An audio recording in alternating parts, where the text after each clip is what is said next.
Sambamba na hayo pia nataka tuoneshe kwamba sekta ya ushirika ni sekta mtambuka, kwa maana tunafanya kazi ushirika, lakini pia tunahusisha na idara nyingine. Kwa mfano, kwa msimu wa mwaka 25-26 hususan katika zao hili la mbaazi tulifanya katika stakabadhi ghalani,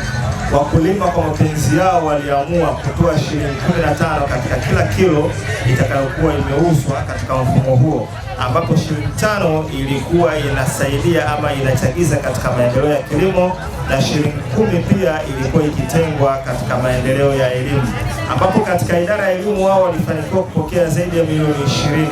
ambayo imetoka sasa kwenye hivi vyama vya ushirika, ambapo zimepatikana kupitia mfumo huu wa stakabadhi ghalani,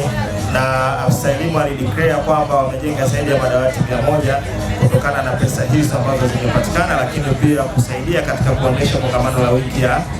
ya elimu. Lakini sambamba na hayo pia maafisa ugani iliwasaidia sasa kurahisisha shughuli zao, wamepata mafuta ili kuweza kuwatembelea wakulima hawa na kufika katika mashamba yao ili kutoa elimu ajili kuzalisha zaidi ya takribani milioni 10 ambayo imezalishwa katika idara hiyo ya kilimo. Kwa maana hiyo, hii inaonyesha kwamba ushirika, tunafanya kazi kama ushirika, lakini pia tunagusa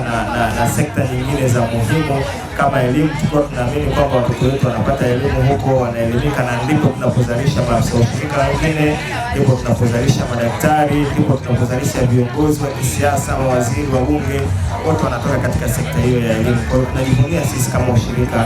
kuwa ni sehemu katika kuchagiza maendeleo ya elimu.